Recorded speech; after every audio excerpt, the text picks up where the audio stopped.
Okay, so this is my review of UFC 131. Junior Dos Santos versus Shane Carwin.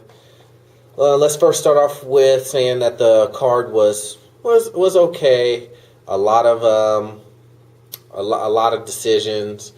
Not all of them were a decision, but majority of the fights went to decision.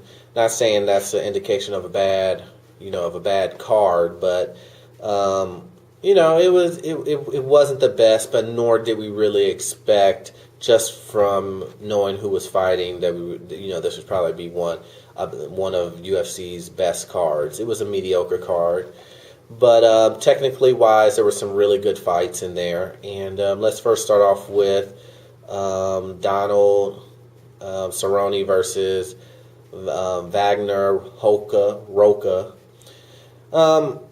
Cerrone pretty much controlled him pretty much the entire match with his striking and whatnot, and it pretty much comes to a unanimous decision that he wins. Just pretty much dominating the fight with his striking. That's that. So let's go on to the next bout. John Olav Elamino versus Dave Herman. This was pretty interesting fight.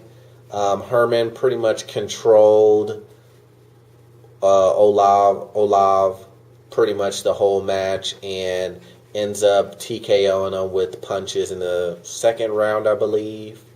319 in the second round, as I'm reading here. But that was a very interesting fight, just because it was the only knockout of the whole card. So that was interesting. So then let's move on to the next match, which was Damian Maia versus Mark Munoz. This fight, I picked Damian Maia to win because I thought Damian Maia would go in there and use his jiu-jitsu. Instead, what Damian Maia went in and did was struck. He went in there striking with Mark Munoz. And he did fairly well, I would say. He caught Munoz in the very first round with the right hook that kind of staggered Munoz.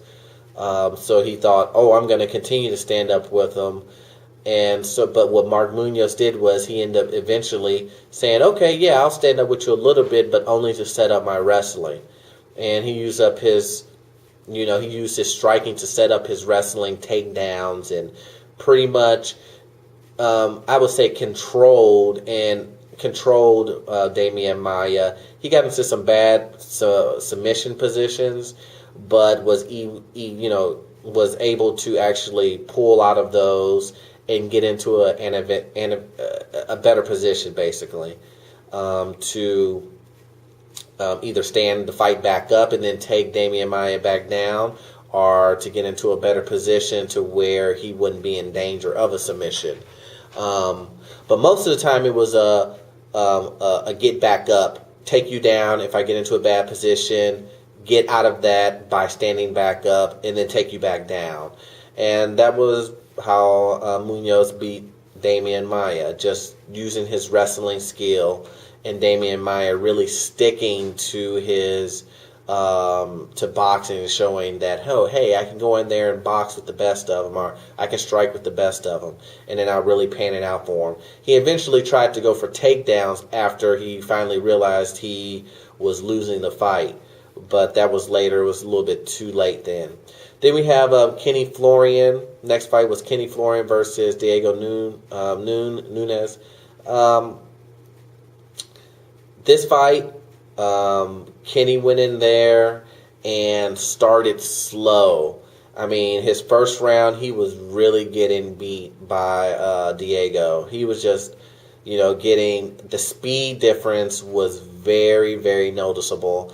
And he got caught a couple of times to where he fell on his knees, buckled, even fell on the ground one time. And the speed was just so apparent, and I don't know if it was just Kenny just trying to, adjust to the speed level, or, adjusting to the cut, or whatever it may be. But he started off really slow, and to me he lost that first round, which I'm pretty sure he did lose that first round. Then he started to really, really, really pick up in the second round. Diego really slowed down, and that's when Kenny Florian really picked up the pace. It just really showed his experience, and he really just picked Diego apart from the second round on, and that was the name of the game. He just picking them apart and just at will hitting them, and and he just did what he was supposed to do. And do I think he's ready to go against Jose Aldo or anything like that? No, I still think that he needs Kenny Florian needs another match, a refresher match to kind of get him into that position to fight Aldo. Even though, I mean, it would be an interesting fight to have those two guys go against. I just wasn't totally impressed with Kenny Florian's performance. But he did win the fight by unanimous decision, and that's that. Then we have Junior Dos Santos versus Shane Carwin, which was the main event. This fight was interesting because, once again, I picked Dos Santos to win. Dos Santos does win this fight by unanimous decision, but I have to say the first round, he pretty much, Dos Santos pretty much outstruck Shane Carwin. Shane Carwin looked like he truly didn't have that one hit power that he used to. He looked a lot skinnier from his diet, and his supplement change, and his workout and nutrition plan. Everything had changed for his cardio, and it looked like he had shrunk a little bit. He had some muscle mass, but not as much as he used to. And it looked like he lost a good amount of power with that. Not